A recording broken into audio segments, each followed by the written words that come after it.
The Friendship Light, 1989. Gene Wolfe. For my own part, I have my journal. For my late brother-in-law's, his tape. I will refer to myself as Ty, and to him as Jack. That, I think, with careful concealment of our location, should prove sufficient. Ours is a mountainous, or at least a hilly, area, more rural than Jack can have liked. My sister's house, I insist upon calling it that, as does the law, is set back 200 yards from the county road. My own is yet more obscure, being precisely 3 miles down the gravel road that leaves the county road to the north, 3/4 of a mile west of poor Tessie's drive. I hope that these distances will be of help to you. It began 3 months ago, and it was over, properly over, that is to say, in less than a week. Though I have a telephone, I seldom answer it. Jack knew this. Thus I received a note from him in the mail, asking me to come to him on the very day on which his note was delivered. Typically, he failed to so much as mention the matter he wished to discuss with me, but wrote that he would be gone for several days. He was to leave that night. He was a heavy-limbed blond man, large and strong. Tessie says he played football in college, which I can well believe. I know he played baseball professionally for several seasons after graduation, because he never tired of talking about it. For me to specify his team would be counterproductive.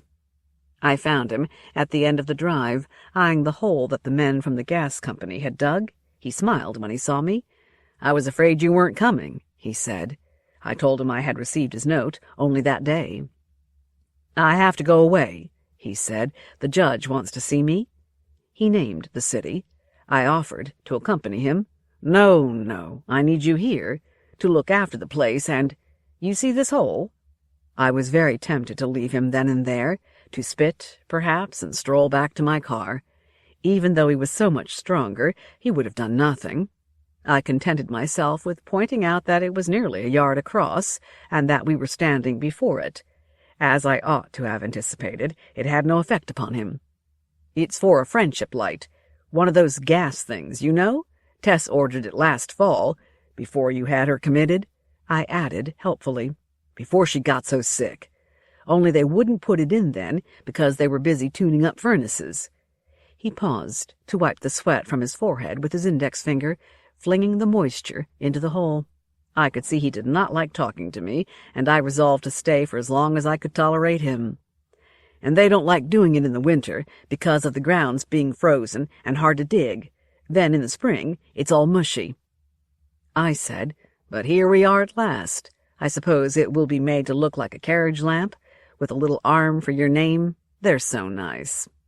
He would not look at me. "I would have canceled the order if I'd remembered it, but some damned woman phoned me about it a couple of days ago, and I don't know, because Tess ordered it. See that trench there?"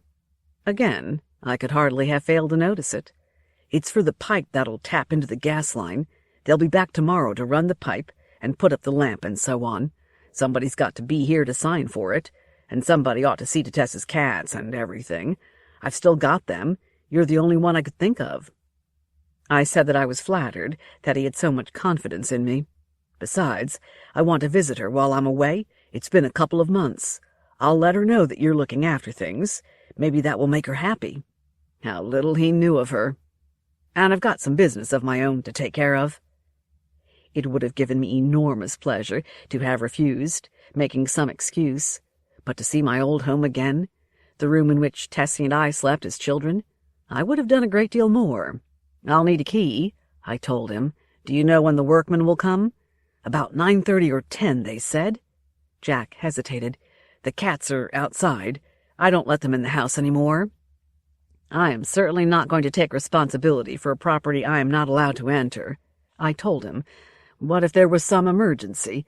I would have to drive back to my own house to use the telephone. Do you keep your cat food outside, too? What about the can opener, the milk?" All right." Reluctantly, he fished his keys from his pocket. I smiled when I saw that there was a rabbit's foot on the ring. I had nearly forgotten how superstitious he was. I arrived at the house that for so many years had been my home before 9. Tessie's cat seemed as happy to see me as I was to see them. Marmaduke and Millicent talked and rubbed my legs, and Princess actually sprang into my arms. Jack had had them neutered, I believe. It struck me that it would be fairly easy to take one of the females, Princess, let us say, home with me, substituting an unaltered female of similar appearance, who would doubtless soon present Jack with an unexpected litter of alley kittens. One Seal Point Siamese, I reflected, looks very like another, and most of the kittens, possibly all of them, would be black, blacks being exceedingly common when Siamese are outcrossed. I would have had to pay for the new female, however, $50 at least. I dropped the idea as a practical possibility as I opened the can of cat food and extended it with one of tuna.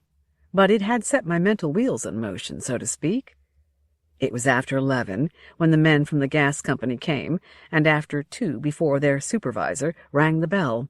He asked if I was Jack, and to save trouble, I told him I was, and prepared to sign whatever paper he might thrust under my nose. "Come out here for a minute, will you?" he said. "I want to show you how it works." Docilely, I followed him down the long drive. "This is the control valve." He tapped it with his pencil. "You turn this knob to raise and lower the flame." I nodded to show I understood. "Now, when you light it, you've got to hold this button in until it gets hot. Otherwise, it'll go out, see? That's so if it goes out somehow, it'll turn off." He applied his cigarette lighter, and the flame came on with a whoosh. "Don't try to turn it off in the daytime. You'll ruin the mantle if you light it a lot. Just let it burn, and it'll last you maybe 10 years. Should be hot enough now." He removed his hand.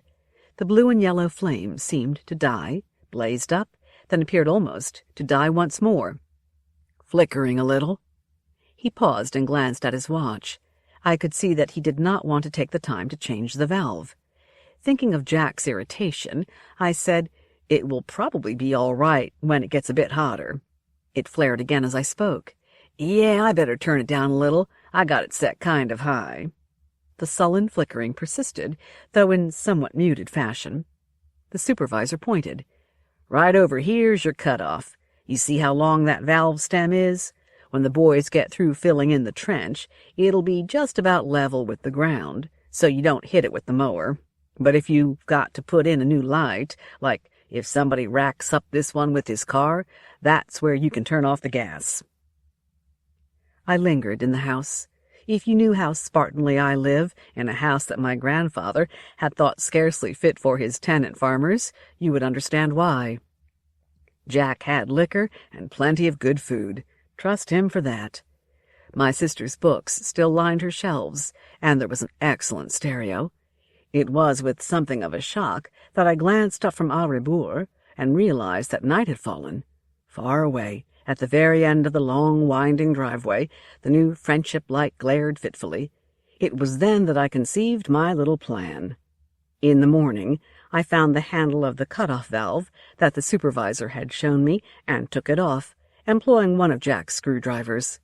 Though I am not really mechanically inclined, I had observed that the screws holding the plate over the control valve had shallow heads and poorly formed slots.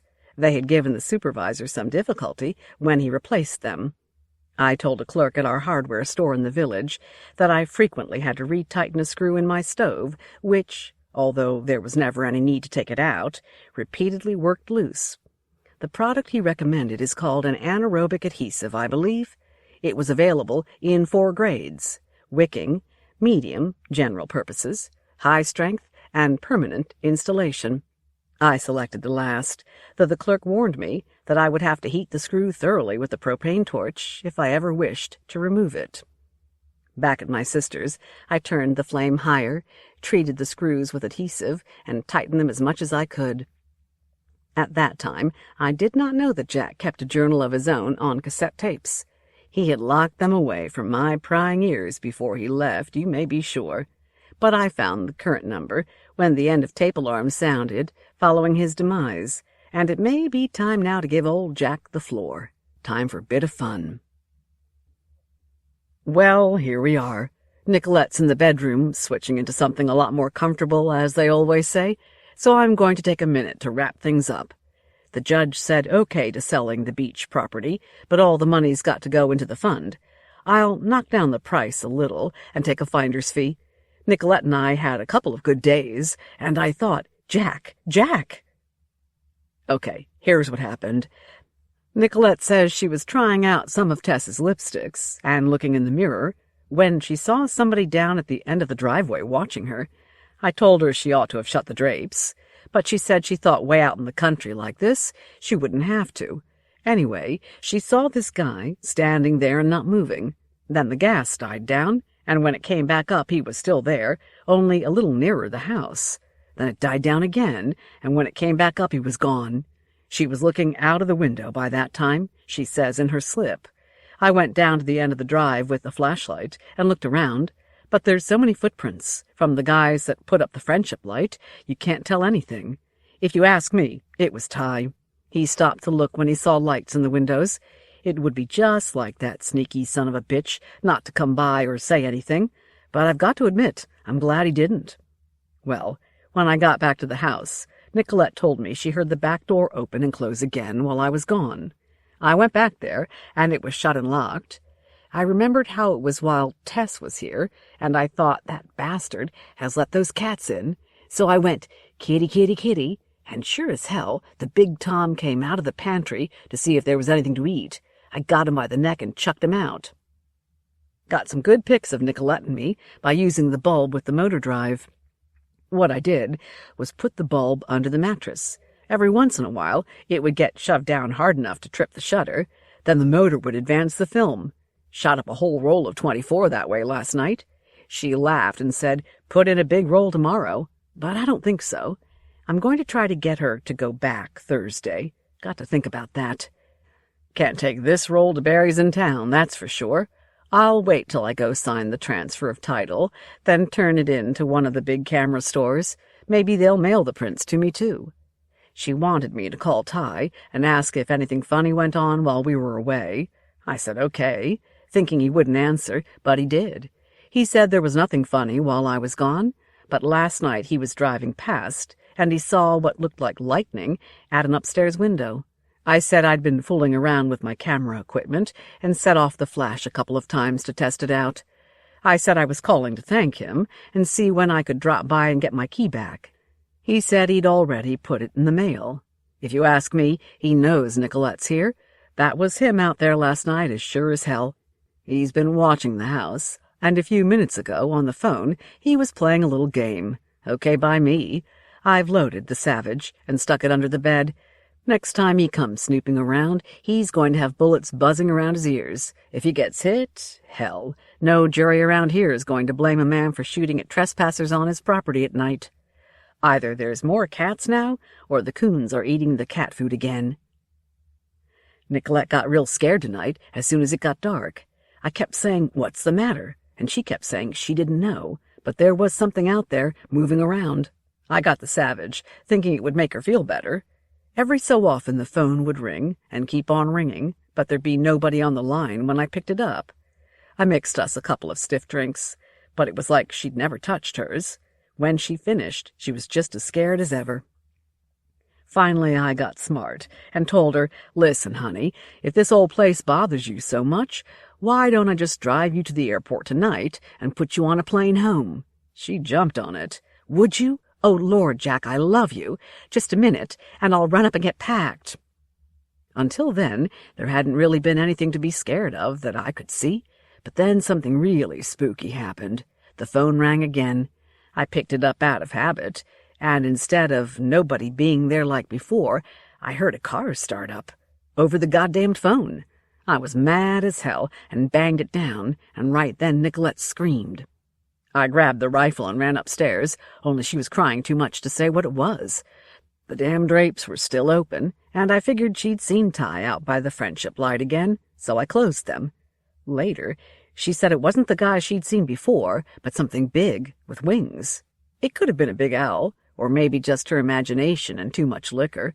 Anyway, we wasted a lot of time before she got straightened out enough to pack. Then I heard something moving around downstairs. While I was going down the stairs, I heard it run, I guess to hide, and the sack of garbage falling over. After I saw the mess in the kitchen, I thought sure it was one of those damned cats, and I still do, but it seemed like it made too much noise running to be a cat, more like a dog, maybe. Nicolette didn't want to go out to the garage with me, so I said I'd bring the car around and pick her up out front. The car and Jeep looked okay when I raised the door and switched on the light, but as soon as I opened the car door, I knew something was wrong, because the dome light didn't come on.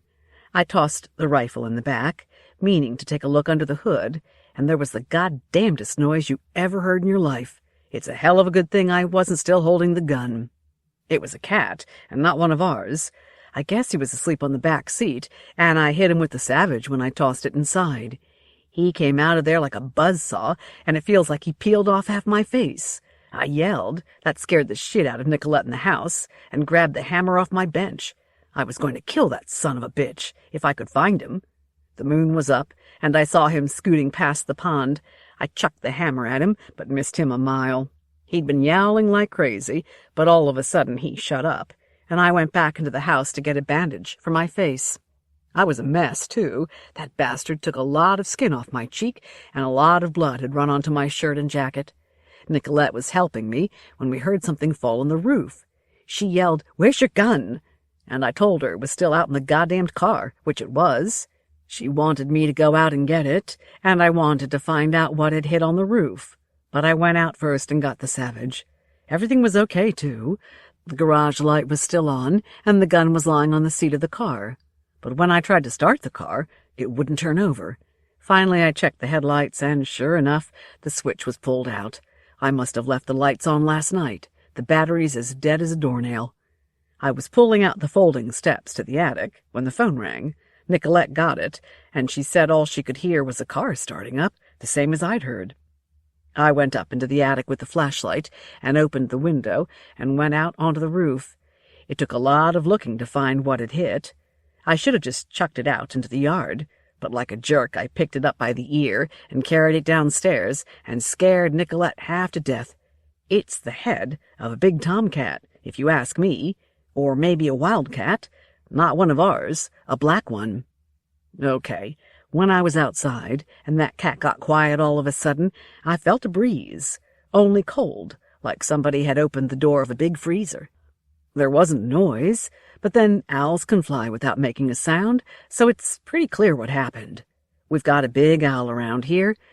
That was probably what Nicolette saw out the window, and it was sure as hell what got the cat. The cat must have come around to eat our cat food and got into the garage sometime when I opened the door. None of this has got anything to do with the phone. That's just kids. Nicolette wanted me to take her to the airport in the Jeep right away, but after all that had happened, I didn't feel like doing it. So I told her it would be too late to catch a flight, and the Jeep wasn't running anyhow. I told her tomorrow we'll call the garage and get somebody to come out and give us a jump. We yelled about that for a while, until I gave her some of Tess's sleeping pills. She took 2 or 3. Now she's out like a light. I've pulled the jack on every goddamned phone in the house. I took a couple of aspirins, but my cheeks still hurt so bad I couldn't sleep. So I got up and fixed a drink and tried to talk all this out. Now I'm going back to bed. This is bad. I've called the sheriff, and the ambulance is supposed to come out. It will be all over the damned paper, and the judge will see it as sure as hell. But what else could I do? Just now I mopped up the blood with a couple of dirty shirts. I threw them out back, and as soon as I shut the door, I could hear them out there. I should have opened the door and shot. I don't know why I didn't, except Nicolette was making that noise that drives me crazy. I damn near hit her with the rifle. I've done everything I can. She needs an ambulance, a hospital. Now, honey, I want you to say, right into here, that it wasn't me. Understand? Water. I'll get you plenty of water. You say it, and I'll get it right away. Tell them what happened. The tape ran out. Had to turn it over. Okay. Then I'll say it. It wasn't me. Wasn't Jack. Maybe I ought to start right at the beginning. Nicolette shot at a coon. I was sound asleep, but I must have jumped damn near through the ceiling. I came up yelling and fighting, and it was dark as hell. I hit the light switch, but the lights wouldn't come on. The only light in the whole place was the little crack between the drapes. I pulled them open. It was just the damned friendship light way down at the end of the drive, but that was better than nothing. I saw she had the gun, so I grabbed it. She'd been trying to work it, but she hadn't pulled the lever down far enough to chamber a fresh round. If she had, she'd probably have killed us both. I said, "Listen, the power's just gone off. That happens a lot out here." She said she got up to go to the bathroom, and she saw eyes, green eyes shining. She turned on the hall light, but it was gone. She tried to wake me up, but I just grabbed her, so she got the gun. Pretty soon all the lights went out. She thought she heard it coming and fired. I got my flashlight and looked around. The bullet went right through the wall of Tess's room and hit the bed. I think it stopped in the mattress somewhere. Nicolette kept saying, "Give me the keys. I'll go to the airport by myself." I smacked her, good and hard a few times to make her shut up, once with the flashlight. Then I saw the green eyes too, but as soon as I got the light on it, I knew what it was, just a coon, not even a real big one. I didn't want to shoot again, because even if I'd hit, it would have made a hell of a mess. So I told Nicolette to open the door. She did, and that's when I saw them, 2 or 3 of them, flying around down by the friendship light. Jesus! They're outside now. I know they are. I took a shot at one, through the big window, but I don't think I hit it. Where the hell's the sheriff's guy? He should have been here an hour ago. The ambulance, too. It's starting to get light outside. The coon got in through the goddamned cat door. I ought to have guessed. When Ty was here, he had the cats in the house with him, so he unbolted it. That was how Marmaduke got in last night. I tried to switch this thing off, but I'm shaking too bad. I damn near dropped it. I might as well get on with it anyway. This isn't getting us anywhere. I gave her the keys, and I told her, "Okay, you want to go to the goddamn airport so bad, here. Leave the keys and the ticket in the dash compartment, and I'll go out and pick it up when I can." I didn't think she'd do it, but she took the keys and ran outside. I went to the window. I heard the Jeep start up, and it sounded like she was tearing out the whole damn transmission. Pretty soon she came roaring down the driveway. I guess she had it in second, and the pedal all the way to the floor. I didn't think any were close to her, and all of a sudden there was one right above her, dropping down. The wings made it look like the Jeep was blinking on and off, too. The Jeep went across the road and into the ditch. I never thought I'd see her again, but it dropped her on the front lawn. I shouldn't have gone out to get her. I could have been killed. It was looking for something in her. That's what I think. I didn't know there was so much blood when you cut a person open like that. What the hell do the doctors do? I think she's dead now. The sheriff's men just left. They say the power's off all over. It looks like a plane hit the wires, they said, without crashing. Jesus. Here's what I told them. Nicolette and I had a fight. I keep the gun loaded in case of prowlers, and she took a couple of shots at me. They said, "How do we know you didn't shoot at her?" I said, "You think I'd miss a woman twice, with my deer rifle, inside the house?" I could see they bought it. I said I gave her the keys to the Jeep, and said to leave it at the airport. The truth, in other words. They said, "Didn't you give her any money?" I told them, not then, but I'd given her some before, back when we were still in the hotel. I told them she floorboarded it down the drive and couldn't make the turn. I saw her hit and went out and got her and brought her back into the house. They said, "You ripped her up the belly with a knife." I said, "No way." Sure, I slapped her a couple times for shooting at me, but I never knifed her. I showed them my hunting knife, and they checked out all the kitchen knives. They said, "How'd she get ripped up the middle like that?" And I said, "How the hell should I know? She got thrown out of the Jeep." I'm not supposed to leave the country, not supposed to stay any place but here. They took the Savage, but I've still got my shotgun and the .22. Power's back on. The tow truck came out for the Jeep and gave me a jump for the Cadillac. The way I see it, they've never even tried to get into the house, so if I stay in here, I ought to be all right. I'm going to wait until after dark, then see if I can get Ty to come over. If he gets in okay, fine. I'll string him along for a while. If he doesn't, I'll leave tomorrow, and the sheriff can go to hell. I'll let his office know where I am, and tell them I'll come in for questioning any time they want to see me. I just phoned Ty. I said I'd like to give him something for looking after the place while I was gone, and that I was going away again, this time for quite a while. and I wanted him to take care of things like he did before. I told him I've been using the spare key, but the one he mailed was probably in the box, down by the friendship light, because I haven't picked up my mail yet. I said for him to check the box before he came to the house. He said okay, he'd be right over. It seems to be taking him... Tie again. At this point in the tape, my knock can be heard quite distinctly, followed by Jack's footfalls as he went to the door. It would seem that he was too rattled to turn off his tape recorder. Liquor, as I have observed several times, does not in fact prevent nervousness, merely allowing it to accumulate. I would be very happy to transcribe his scream here, if only I knew how to express it, by means of the 26 letters of the Roman alphabet. You took him, as you promised, whole and entire. I have no grounds for complaint upon that score, or indeed upon any, and I feel certain he met his well-deserved death, firmly convinced that he was in the grip of demons, or some such thing, which I find enormously satisfying. Why, then, do I write? Permit me to be frank now. I am in need of your assistance. I will not pretend that I deserve it. You would quite correctly care nothing for that, or that it is owed me.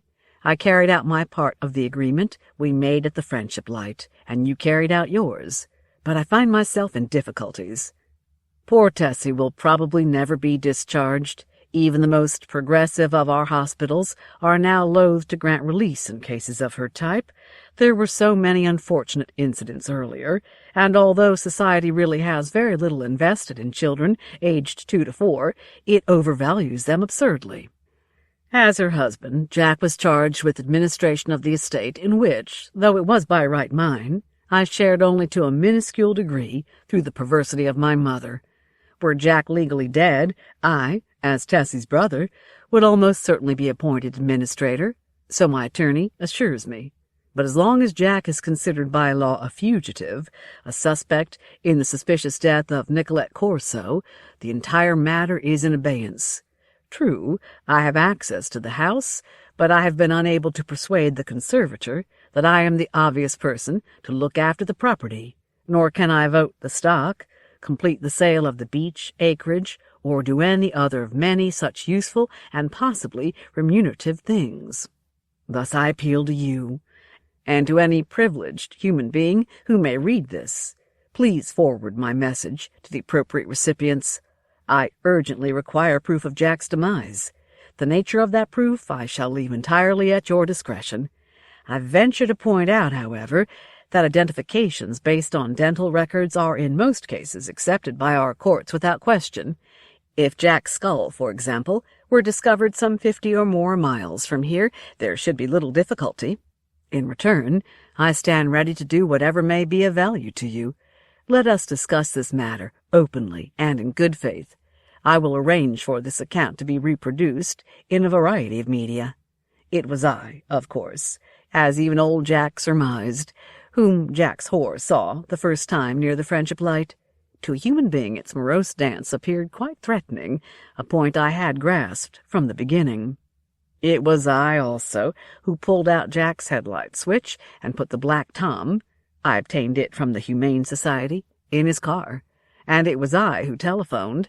At first I did it merely to annoy him, a symbolic revenge on all those, himself included, who have employed that means to render my existence miserable. Later, I permitted him to hear my vehicle start, knowing as I did that his would not. Childish, all of them, to be sure, and yet I dare hope they were of some service to you. Before I replaced the handle of the valve and extinguished Tessie's friendship light, I contrived that my Coleman lantern should be made to flicker at the signal frequency. Each evening I hoisted high into the branches of the large maple tree in front of my home. Consider it, please, a beacon of welcome. I am most anxious to speak with you again.